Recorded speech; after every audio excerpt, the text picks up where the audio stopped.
Hello my dear students, आइए हम present continuous tense का एक्टिव पैसेज कैसे बनता है देखते हैं। तो यहाँ पर आप देख पा रहे हैं कि जो प्रेजेंट कंटीन्यूअस टेंस का एक्टिव में जो स्ट्रक्चर होता है वह होता है, पहले सब्जेक्ट आता है, फिर इज आता है, एम आता है, आर आता है, बी का फर्स्ट फॉर्म में जुड़ा रहता है और उसके बाद से ऑब्जेक्ट। लेकिन ये जब पैसेज में जाते हैं तो पहले सब्जेक्ट इज बीइंग, यानी कि इसी में हमको बीइंग जोड़ देना है, ठीक है। Is being, are being, am being और बी का third form plus by plus object, ठीक है। तो ये हो गया हमारा पैसिव वॉइस का प्रेजेंट कंटीन्यूअस के पैसिव वॉइस का स्ट्रक्चर। अब यहाँ पर आपके लिए एग्जांपल दिया गया है, Beena is cooking the food, Beena is cooking the food. तो इसमें देखिए Beena is cooking the dinner, sorry dinner लिखा गया है। तो ये जो डिनर शब्द है ना, यह इस वाक्य का ऑब्जेक्ट है। ये जो डिनर शब्द है इस वाक्य का ऑब्जेक्ट है, इसको हमको सब्जेक्ट बनाना पड़ेगा, ठीक है। तो कैसे बनेगा? The dinner, the dinner, the dinner हो गया। अब डिनर है 1 बजे, तो क्या लगेगा?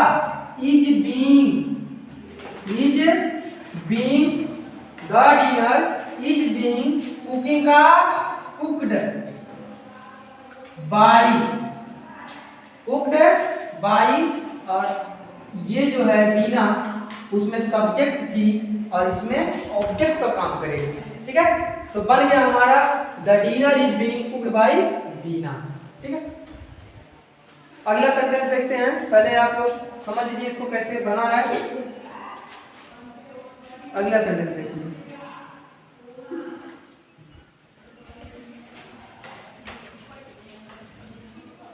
दूसरा example,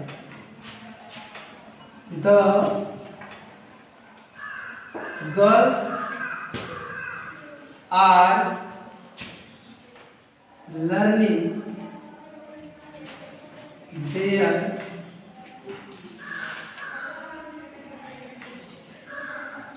lessons,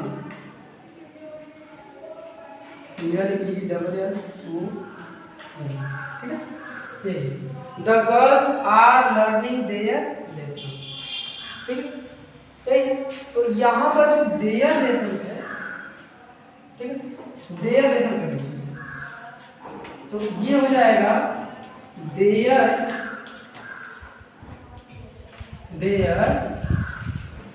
lesson, their lesson। अगर यहाँ their lessons करते हैं, यहाँ पर आर लर्निंग देयर लेसन्स करते हैं, ठीक है, ये एक्टिव है। अगर लेसन्स लिखते हैं तो ये वाक्य बहुवचन होता है, लेकिन देयर लेसन लिखते हैं तो क्या हो गया? ये सिंगुलर। ये जो ऑब्जेक्ट है, ये ऑब्जेक्ट क्या हो गया यहाँ पर आपके? सिंगुलर। तो देयर लेसन इज लगेगा, is being, is being. Learn का वर्ब फॉर्म क्या हो जाएगा? LEARNT,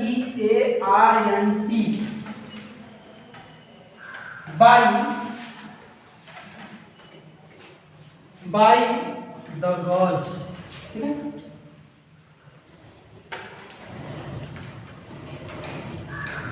The girls, ये हो गया आपका पैसेज।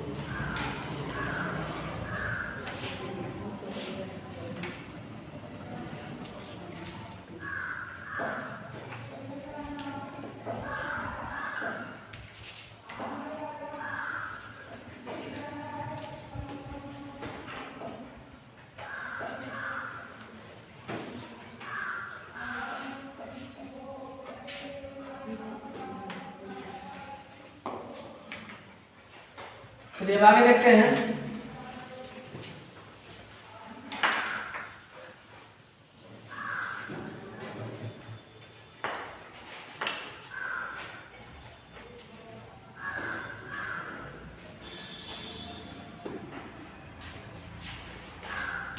तीसरा एग्जाम्पल, वी आर सॉल्विंग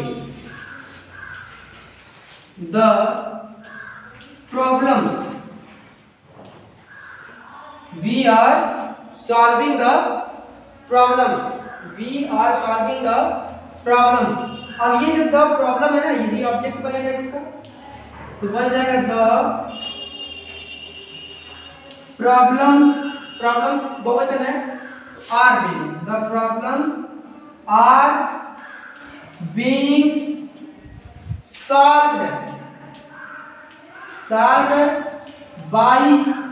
अब यहाँ पर देखिए बच्चों वी है, तो वी का जो ऑब्जेक्टिव रूप होता है ना, वह होता अस, बाई अस। हो गया।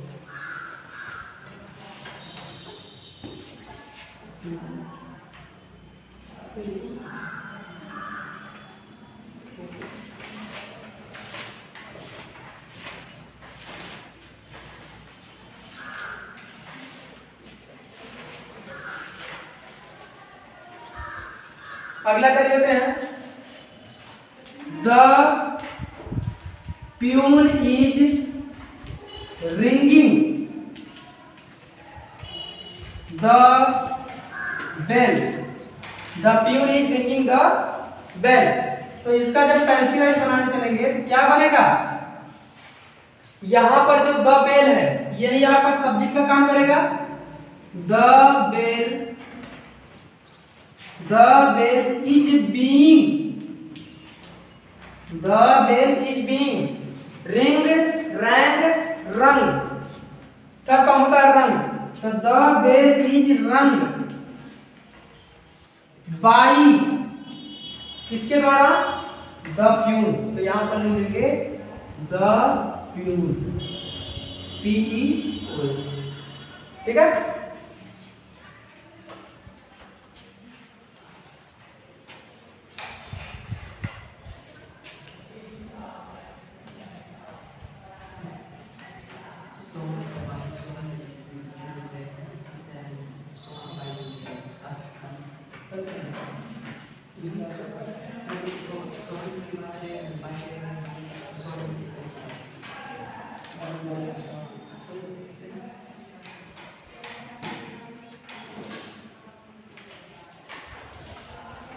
अब आगे आइए, निगेटिव देखते हैं इसका।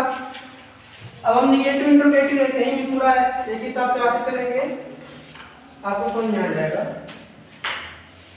इसी का निगेटिव देखिए, एक वाक्य निगेटिव देखिए, समझ में आ जाएगा अभी आपको।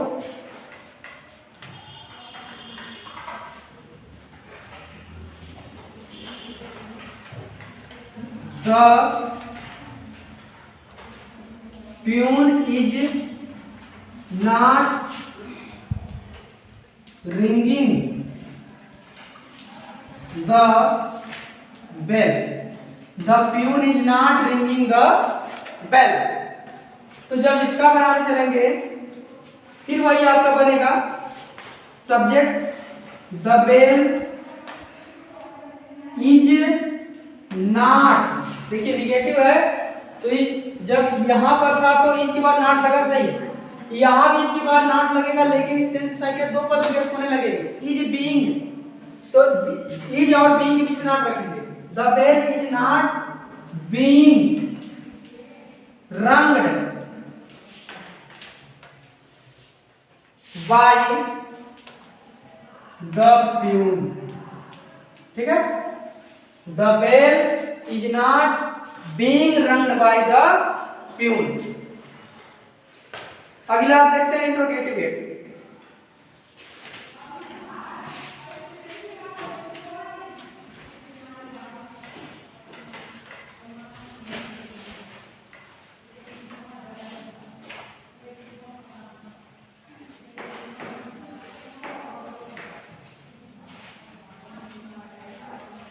आइए इंट्रोगेटिव देखते हैं। Is mister Prasad, is mister Prasad reading the news paper.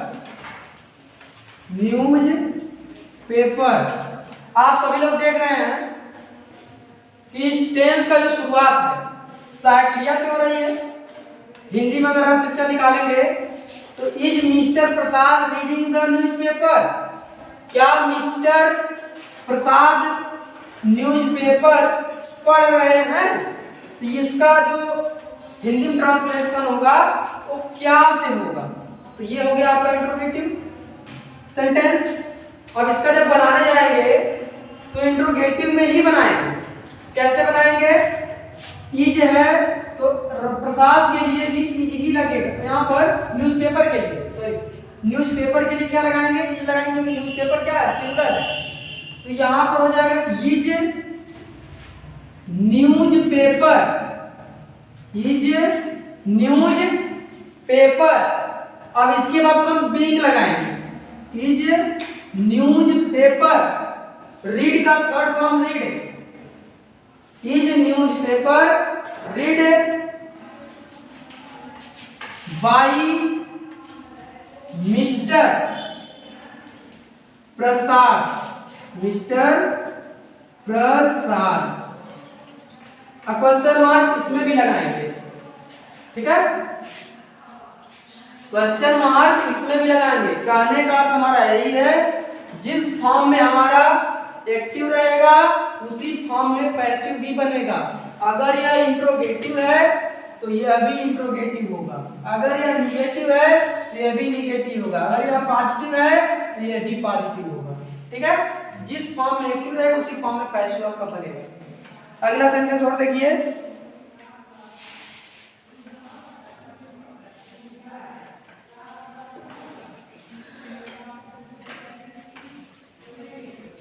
अगला है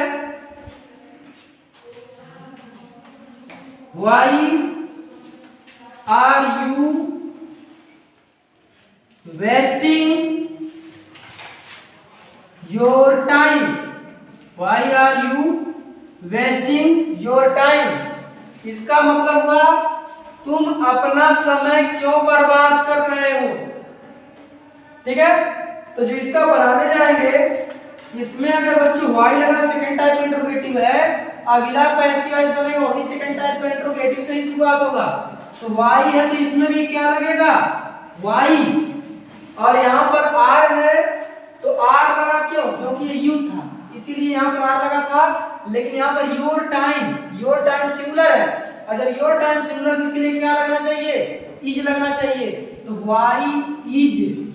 अब सब्जेक्ट जो है योर टाइम है, इसको लाइए your time, why is your time. अब लगेगा बीइंग, तो यहां पर हो गया being, why is your time being. Waste का third form wasted, WASTED, wasted by. You का यू ही रह जाएगा, यू का जो ऑब्जेक्टिव फॉर्म होता है यू ही होता है, लास्ट में क्वेश्चन मार्क लगाएंगे, ठीक है? तो समझ चुके होंगे किस तरह से प्रेजेंट कंटीन्यूअस टेंस का पैसिव वॉइस बन रहा है। 2-3 वाक्य लिखते हैं, इसको करिए। 2 वाक्य दे रहे हैं।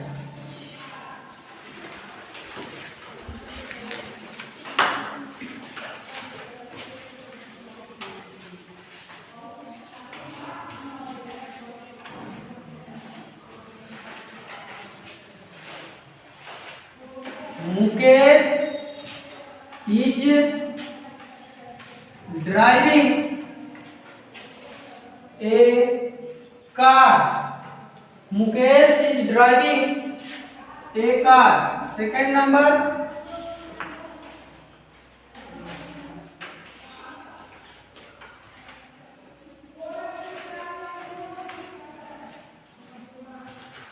The children are flying kites। ये 2 वाक्य हैं, इसको आप सभी लोग